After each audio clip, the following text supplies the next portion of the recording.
What's up guys, Anirudh here back with a new video, and today I'm going to do a review on the iPhone XS Max 1 year later. Is it still relevant? Let's see. So I got the iPhone XS Max for my 16th birthday on September 26th, and I gotta say I like it so far. It's a 64GB version running A12 Bionic chip, OLED screen of course, and it can record in 4K 60 frames per second with a dual camera which are 12 megapixel and an 8 megapixel selfie camera. Obviously I had to get the gold color because it just looks so good. And these are the stats. So let's get into the speed test. As I said before, it's using an A12 Bionic chip, one of the strongest chips in the world, probably powerful enough to use on a laptop. So I did a speed test on the phone. I'm using Antutu. I think it's a Japanese or Chinese. Yeah, I'm pretty sure it's Japanese actually. And what they do is they run a lot of heavy graphics for the CPU and GPU scores. Then they run a few other tests so you can get the rest of the scores.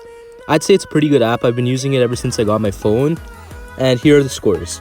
Came out with a pretty decent score, especially since it's 2020 and it's an older phone. The CPU score is still amazing. The GPU score is also pretty good, but the last two scores, they're alright. I can't really complain about them.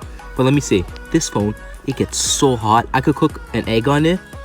And during this test, when it was running all those heavy graphics, this phone almost felt like it was going to burn my hand. That was one of the problems with this phone that I've been having for a while. I have no idea what to do about it. Could be the battery, could be the CPU, but overall, this is the score. Now, let's take a look at the design and looks. I thought it was a beautiful phone the first time I saw it when Apple unveiled it. I had to get the gold because it's a new color. It just looks so good. And one of my problems with the phone design was the notch. It's huge, it's ugly, it ruins immersion when I'm watching YouTube or any other video content. And I also think it fits really good in the hand. I have the iPhone XS Max. I don't really have big hands. However, a lot of people tell me it's a massive phone, but I think it looks just amazing. Unfortunately, the phone's not that great today. It was never that great if you ask me. I think it's kind of ugly in comparison to Android phones. They are getting really good, especially the cheap ones like Vivo, Oppo, Xiaomi. These are really good looking phones and they're at a way better cheap price.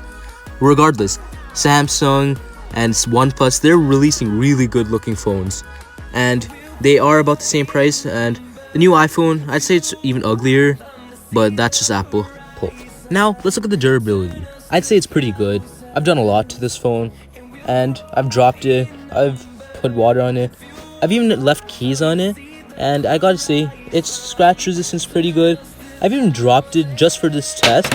Obviously, I'm not gonna drop it on concrete just because I don't want to break my phone, but I have dropped it a lot.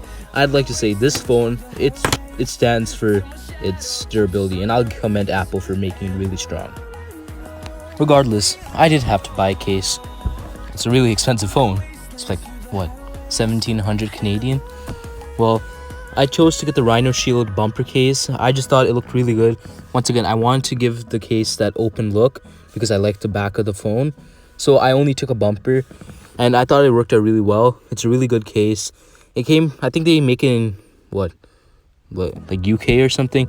And although it's still manufactured in China, it has a really good design.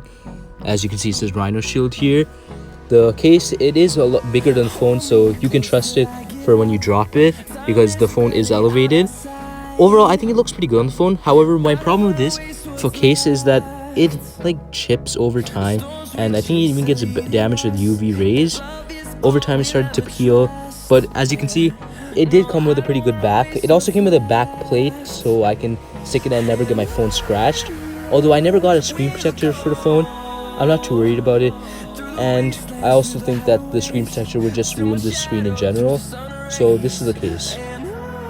So finally, the most important test, the camera. It's a very good camera. As you can see, these pictures of unboxed therapy comparing the phone and himself. Has a really fast shutter. You can see these photos that I've taken, me in Vancouver and other buildings. With bright conditions, it is really good. Close up, not so much.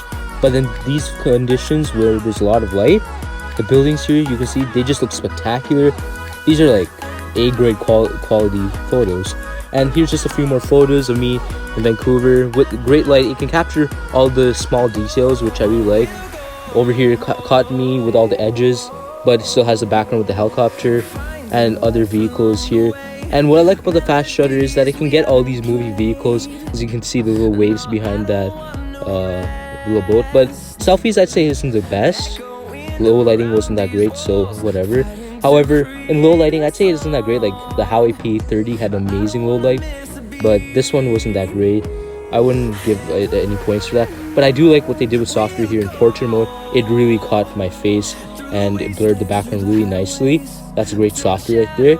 I could say it could brighten me up a little bit more because it was a little darker, but I'd say this is really good quality photo for a camera. Okay, so my general thoughts are that this was a pretty good phone. It was powerful, overpriced though, had a decent battery life, but I think it was ruining over time. I'd say it compares to other phones as being not that great today. Then again, iPhones were never great in the common era. So I'd say that this is about it, and thank you for watching. Please like and subscribe.